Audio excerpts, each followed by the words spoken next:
Bonjour mesdames, messieurs.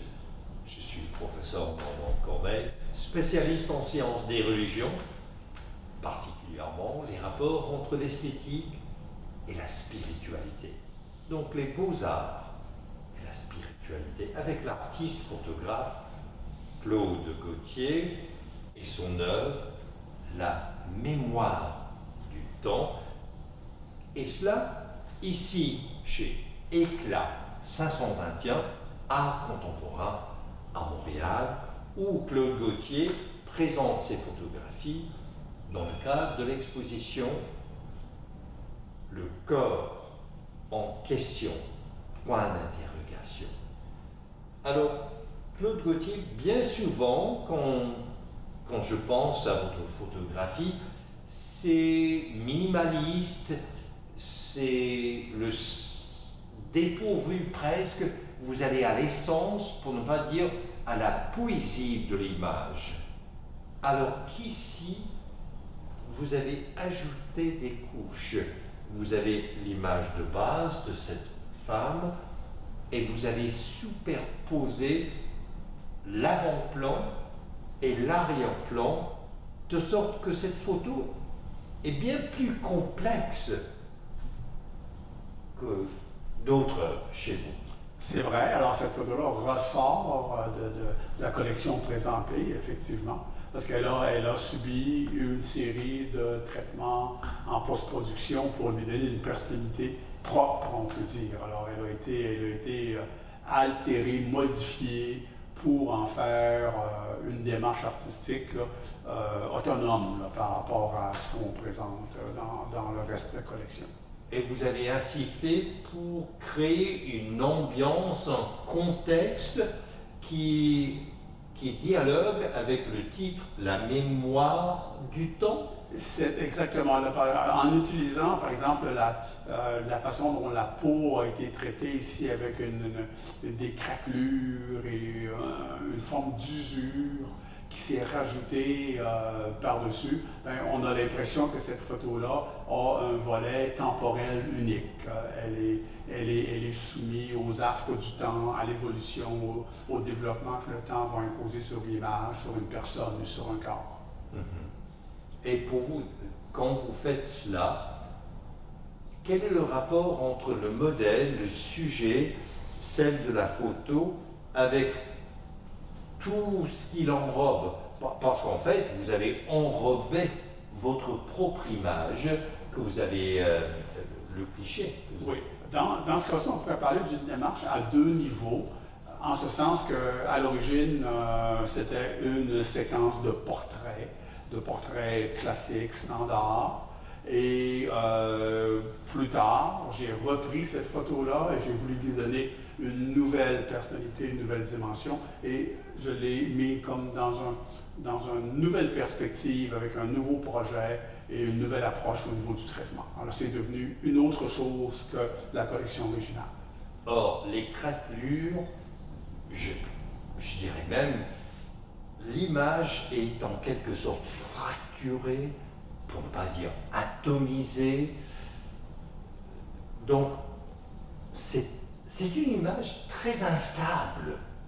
C'est un petit peu comme on pourrait imaginer l'art de la rue, un graffiti qui va subir les affres du temps, qui va subir les coups de pinceau involontaires, qui va subir la décoloration naturelle, de façon à ce qu'on va voir évoluer une œuvre qui devient vivante à travers, on pourrait parler des affres du temps, de la même façon que notre corps est soumis aux affres du temps au niveau du vieillissement. Cette photo-là est un petit peu dans cette démarche-là en réalité. Quelques années plus tard, je la reprends, je lui donne une nouvelle personnalité, je lui donne des craquelures, des tonalités de terre, un peu comme si elle avait avancé dans le temps et subi l'impact du temps. Et de cette façon-là, à toute fin pratique, vous mettez en question la permanence, pour ne pas dire la pérennité. Bien, on peut dire que la présentation du corps idéalisé, on est dans la mythologie moderne.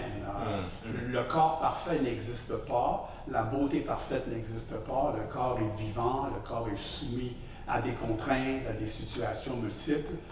Ce corps-là était déjà capté de façon traditionnelle, standard photographique, et il a subi sa propre évolution à travers la nouvelle démarche. Il est devenu quelque chose d'autre. Vous mentionnez à quelques reprises les affres du temps. Et ça, c'est la mémoire du temps, le titre. Les affres, est-ce que c'est pour cette raison-là, Claude Gauthier, que la couleur de fond c'est rouge? Parce qu'on pourrait croire, surtout pour moi en tant que spécialiste en sciences des religions, s'agit-il de l'enfer? Est-ce qu'on est chez Dante et l'Inferno? J'ai pas fait ce lien-là. Par contre, le rouge permet, dans une photo noir et blanc, on compte beaucoup sur la richesse de la lumière en termes là, des reflets, des tonalités et tout. Dans ce traitement-là, on perd un petit peu dans cette flexibilité-là. Je l'ai compensé avec l'ajout de couleur pour être capable d'avoir une perspective, une profondeur sur l'image. Autre chose qui me fascine, c'est toutes ces taches noires. C'est comme si l'artiste photographe mettait en question la perfection photographique. Comme si vous vouliez lancer un défi à la perfection du corps et du temps.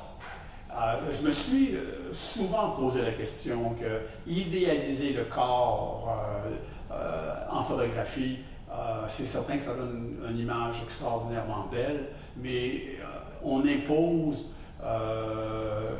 une structure mythologique qui ne convient pas à la réalité. Et ça, je l'ai discuté de différentes façons, je l'ai validé de différentes façons, et on peut dire que cette image-là est un petit peu un reflet de cette démarche-là. C'est une direction là, qui nous amène ailleurs que dans la beauté absolue, la beauté idéalisée, la beauté mythique qu'on voudrait bien voir tous les jours, mais qui n'existe pas. Alors c'est d'autant plus intéressant. Donc ces taches noires, ce fond rouge, à toute fin pratique, constitue la pierre de touche de la condition humaine. Oui, exactement.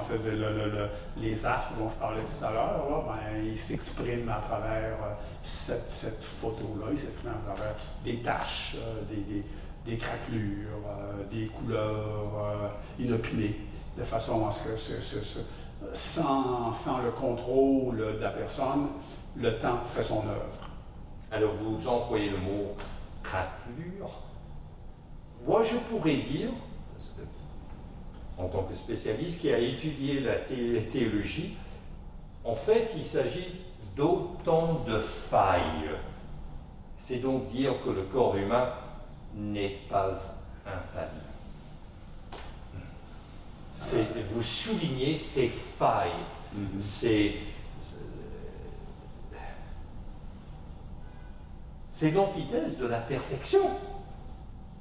Ça nous amène exactement là, de la même façon que le graffiti de la rue va se détériorer, va s'écailler, va tomber en morceaux. Ça demeure la même œuvre, mais elle est complètement affectée par l'évolution du temps.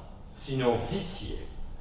Oui, jusqu'à un certain point, mais c'était connu le jour 1 que cette œuvre-là allait subir l'impact du temps. On n'est pas dans un milieu à atmosphère contrôlée, avec lumière contrôlée. On est exposé au grand jour, au soleil, à la pluie, à la neige, au froid, à la chaleur. De la même façon que le corps est exposé à tous les jours aux conditions de la vie quotidienne. Voici une clé, ce verbe souffrir, le corps humain qui souffre, qui est faillible et dont le temps est compté.